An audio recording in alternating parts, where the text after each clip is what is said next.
What's up, barbecue fans? My name is Jake, and today we're making what I'm going to call the ultimate pepperoni pizza. We're doing it on the 38-inch Kamado. I mean, take a look at this pizza. Can you get any more pepperoni on it? I don't think so.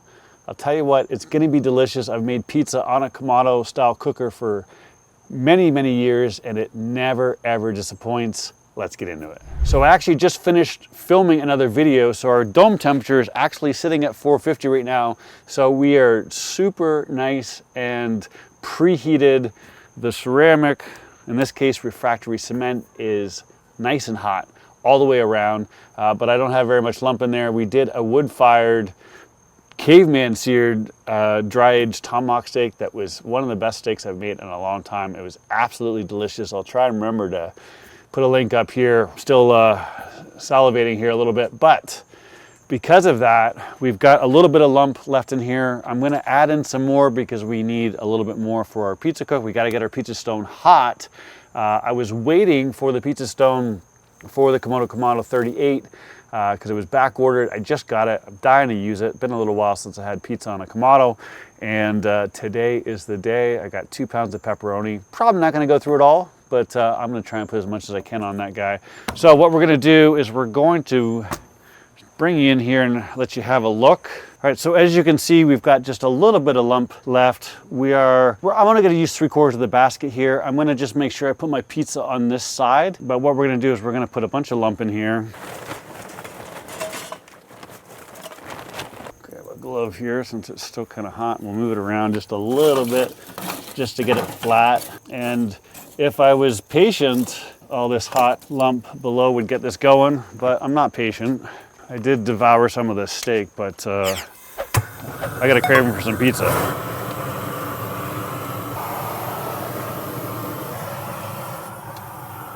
All right, and just like that, our grill blazer grill gun is, we've got a nice, I've tried to light a larger area here. And to use our pizza stone, we need in this top rack, top grate, I guess it would be called.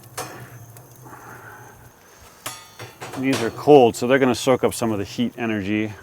We also need to put it in our top rack here so that we're up in the dome. One of the great things about the Kamado is it comes standard with this top rack. You have to add on the baking stone if you want to make pizza or bread or whatever, but it's already raised up, so we're going to be cooking up in our dome. So all that radiant heat's going to come down and fire into that meat, in this case the pizza, which is going to be delicious. Let's let this guy start to get going.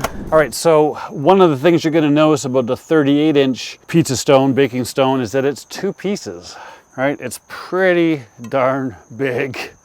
Gives you lots of area to cook with. There's a smooth side and then a rough side. We are going to put the rough side down, all right? And it's gonna go on the top rack. Now, typically, if this was a cold grill and I was getting ready to do pizza, I'd like to get it heat soaked at 450, 500 for a good 20 minutes or so with all the grates in, and then I put my stone in and I give it another 30 minutes to absorb some of that heat and get preheated.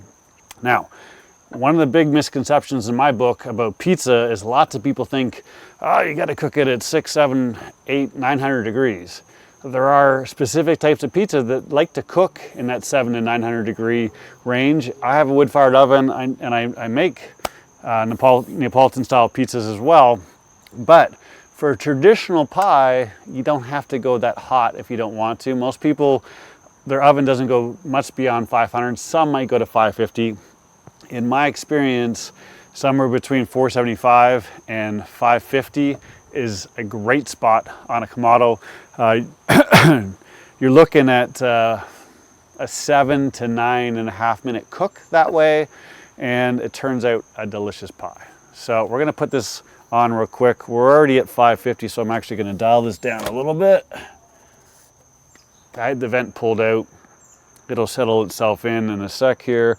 1, 2, 3. All right, so I'm 3 turns open to give you an idea. Up top.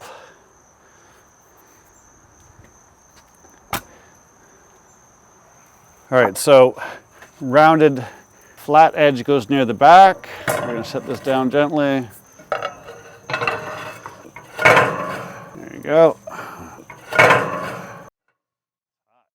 I would recommend having gloves on if your hands are sensitive to heat. All right, so now we've got this in there. We're gonna let it get heat soaked. All right, so now we've got our pizza stones in there. We're back up to about 450, 500-ish. I'm gonna probably set it between 5 and 550. We'll get it locked in. It's gonna take a good 20 or 30 minutes for your pizza stone to get up to temperature, right? We really wanna get it hot. Listen, lots of people think you need to use cornmeal when you're making pizza. If you're using cornmeal, because your pizza's sticking, that means that your stone is not hot enough. If it's hot enough, you won't have that problem. Now, you'll see when I make my pizza, I'll put it in a little bit of flour to get some fresh flour on each side of it, but not a ton, no cornmeal, right? Stopped doing that many years ago. Let's talk pizza dough. So over the last bunch of years since I've had a wood-fired oven and been playing with Kamados, I've made a ton of pizzas myself. Really spent a lot of time trying to learn how to make a good dough, bought a pizza making course and all that fun stuff. Today, I don't feel like making a dough. And I'm sure lots of you are in the same situation. Maybe you don't know how to make a dough and you don't want to even bother learning. That's cool. What I will tell you is go to your local pizza joint. You might have to try a couple, but most of them will sell you a dough for $5. So yesterday I went to the place I always go, picked up two. One went in my freezer, one went into my beer fridge. Make sure you put it in the fridge right away, and what you do is put it in the fridge the day before if you're going to use it the next day. Pull it out 1 to 2 hours before you're going to use it. Now in my case it's in my beer fridge, so I pull it out 2 hours in advance because it's really cold. And then you've got your dough. The frozen one, when you want to make your pizza 24 hours in advance, just throw it in your fridge, let it defrost, and then pull it out 2 hours ahead of time, and you got pizza to go, right? Don't waste your time buying pizza dough from the grocery store. It is terrible compared to what you're gonna get at a decent pizza joint. Don't go to a chain, they won't sell it to you. Go to a smaller shop and they'll be happy to sell it to you. Mozzarella cheese. Do not buy the pre-shredded stuff. There are anti-caking agents in there and it's not nearly as good. So I'm gonna go inside and I'm gonna shred some cheese first. Pizza sauce, I'm gonna show you how I make it. It's super simple and you can do it in about 5 minutes. I'm gonna go get my blender and we'll walk through that process real quick. All right, so let's talk pizza sauce. First off, start with some good quality tomatoes. These are San Marzano style. I don't think they're actually true, but they're Italian style. It says there's a product of Italy, but these are good tomatoes. I like them. Use your favorite, but you want whole peeled tomatoes, okay? There are some out there that have more water than puree in them. These ones have a lot of puree in them, so you can dump the whole thing out there. If you're using one that's super watery, you might want to drain some of that out, but these ones work perfect. And what are we gonna do? This is Diamond Crystal Kosher salt, about half a tablespoon. That's about a quarter tablespoon there. Got a couple tablespoons of olive oil. Always good to have some fresh basil. Only need a few pieces. There's 4 good chunks. Turn this guy on. And we put it on max, and we find the pulse button. We're done. Super, super simple. You don't have to cook it or any of that nonsense. Now listen, if you're making a tomato pie, Detroit style pizza, whatever, you might want to cook that down and thicken it up. Most of those sauces have some sugar in them as well. But this right here is a super fresh sauce. You can use it on traditional pies, Neapolitan style pizzas. Just a great, easy go-to sauce. It's got some great flavor to it. It's fresh, and that's all you need to do. I'm gonna go grate my mozzarella, get my copious amounts of pepperoni, and we're dialed in right now about 475, so I'm gonna give this another 15 minutes to preheat, and we're good to go. All right, so it's been about 20 minutes. The one thing I'm gonna tell you to invest in if you're into making pizzas or you intend to get into it, get yourself an IR temp gun. Super handy. It's very important to know your surface temperature that you're cooking on, right? So this thing was, I don't know, 20, 30 bucks off of Amazon, maybe 30, 40 bucks tops. You don't need a super good one. This will be close enough, but let me show you what we're looking at right now. We're dialed in at 500. Whew. You can see that this side is hotter. You can just tell by the color of it. That's because we're only using 3/4 of a basket. But if we look at here, we are at 417, 424 in the middle, okay? And then this one's only at 325. So just shows you the difference between being directly over that fire and off to the side. Now, if you're gonna make a couple pizzas at the same time, in this particular case, you're gonna want the whole basket, right? And get it burning as equally as possible. Use this to fine tune it. But what we're doing is I'm at 500 right now. I wanna get my deck up to about 450, 475 at least. And then what we're gonna do is I'm gonna make my pie, show you how we do that. And in that time, it'll come up that last 25 degrees. So it's gonna take about 30 minutes in total for it to get up to our target temp. All right, let's make a pie. So you can see right here, I have a very large, wide bowl. It's got a little bit of 00 flour in it. You can use whatever flour you want. But the reason why I've got a really large one is that I didn't want to waste a bunch of flour. I only need to put it in there once. This is my pizza dough, right? And we're gonna drop it in there like so. We want to get a good coating on both sides, okay? Okay, we don't need too much, but we do need some. Now what we're going to do is we're going to push the air out from the center to the outside so we get a nice little crust. And your crust, if you get a bubble like this, like coming through you, just pop that, okay? It's just going to burn. But don't make your crust too wide. Lots of people make the mistake of making the crust too wide, and when it expands, all of a sudden you're all crust. And you can do this both sides. Now I just felt a little bit of a sticky spot right there, right? So what I'm going to do is I'm just going to put just a dusting of flour on it, okay? So we've got a good crust formed. Now we get into the shaping or the stretching process. So this is not that difficult, right? You're going to hold a hand, you're going to stretch out, you're going to flip it over your hand, and then you're going to go down. When you do that motion, you're actually turning it, right? The big thing is that don't just pull from the edge, pull from the center so that we stretch out the dough. And you're just going to go around, kind of veering where you're pulling from until you get the size pizza you want. Now I want it a little bit bigger than that, so we're going to keep going. Right, and you can also go like this near the end, right? Try and make sure it's round, okay? And we're pretty good. It will take a little bit of practice. I'm not an expert by any means on shaping crust, but hopefully that'll give you a little bit of a hand, set you in the right direction. All right, one of the mistakes that people make commonly is they put too much sauce on their pizza. Now I'm a saucy guy. I like a lot of sauce, so I generally have to refrain from putting too much on. But if you put too much on, it gets soggy, it doesn't cook properly. And you can see this got a little bit of a chunk to it, not too bad. Probably could have blitzed it just one more time, but if you prefer it smoother, just blitz it a couple more times. The rest of it you can freeze. It'll stay in your fridge good for probably 4 or 5 days, I would think. Talked about sauce, and then I got carried away talking and got a little saucy. Push it out to the edges.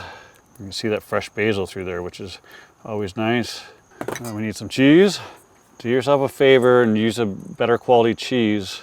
If you cut corners on your cheese, it'll be greasy. That's why pizza gets greasy. They use cheap quality meats and cheap cheese, and you end up with a really greasy pizza. Some love a greasy pizza. I'll take a quality pizza over greasy any day of the week. Spread that out. That was about 8 ounces of cheese, just to give you an idea. If I only bought 1 block, I would have bought 2. I might have put just a little bit more on there, but we're in pretty good shape. But the star of the show is the pepperoni. This is 2 pounds. We're gonna see just how much we can get on here.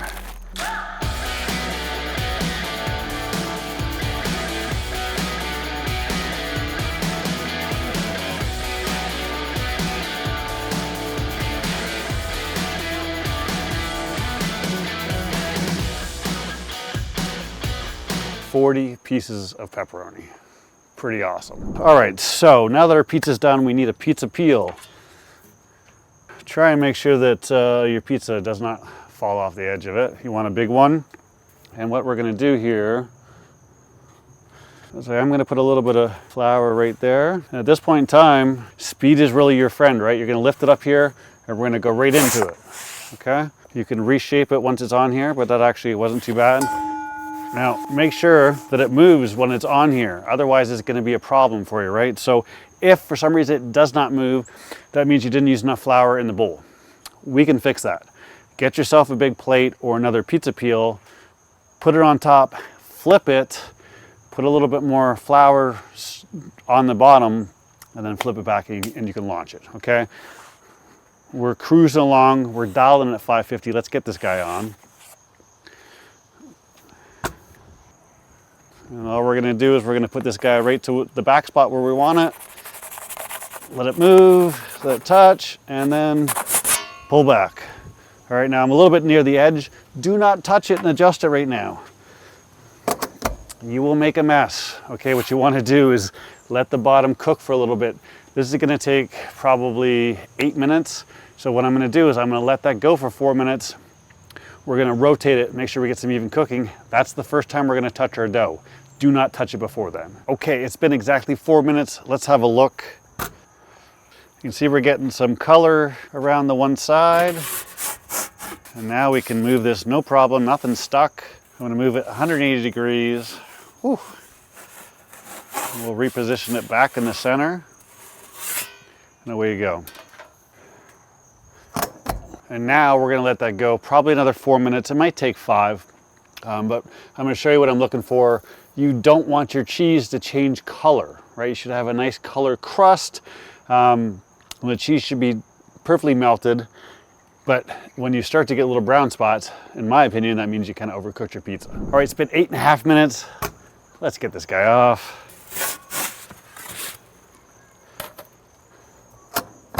And here's our final product, looking pretty good. Now look, I've got a rack here that I'm gonna put this on.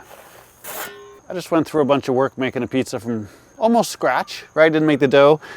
But the last thing I want is to put it on a surface, let some steam build up, and soften my crust, right? I want a little bit of crunch on it. I left it on about an extra 30 seconds just to get the bottom nice and crunchy. I'll wait till it cools down a couple minutes. My pepperoni kind of spread apart a little bit. Overall, it's looking good, smelling good. Now I'm just gonna let it rest for about like 5 minutes just to let it cool down a little bit. You know, when they do it in a pizza joint, they're putting it inside a cardboard box, and that's absorbing some of that steam, but a hard surface is not gonna do that. So I always like to put it on a rack. Before I let you go and wait for this to cool, get yourself a pizza slicer, a rocker, right? When you do this, you leave all your toppings in one piece. With the wheel, you push it around, especially if I make one for my wife and I, this one's gonna have a whole bunch of vegetables that I don't want, and this one's gonna have a bunch of meat and onions that she doesn't want. So you push around stuff and it messes up your pizza. If you get a slicer, it will make your life a little easier. Bring you back in about 5 minutes. All right, so I gotta tell you, I've been thinking about homemade pizza for 2 days. I knew I was gonna do this video, and that was the longest 5 minutes ever. But it really does improve the outcome of your pie. But the bottom looks pretty good.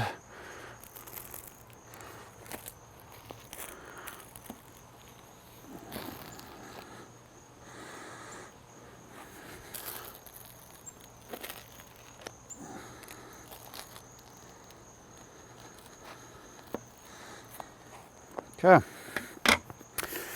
Which one looks the best? This one right here actually looks pretty darn good. So far I got ripped off on pepperoni right at the edge. So now, you should be able to see that crust, right? Got some sauce that ran down there, but it's feeling pretty good.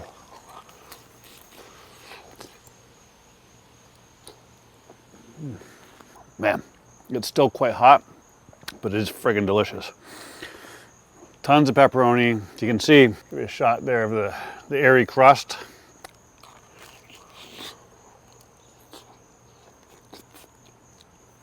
I like mine a little extra crispy on the bottom, so I left it on for an extra 30 seconds. You do you, experiment and play with it, but I'll tell you what, if you have not made pizza on a Kamado yet, this is the world telling you it's your turn. Once you start making pizza like this, at home, you will not order out anymore. This is 10 times better than anything else you're gonna order out. So if you're intimidated, don't be. It's super simple. I just showed you the process. If you got some value to the video, please give it a thumbs up. Don't forget to subscribe if you're not subscribed yet. Thanks as always for watching. I'll see you soon.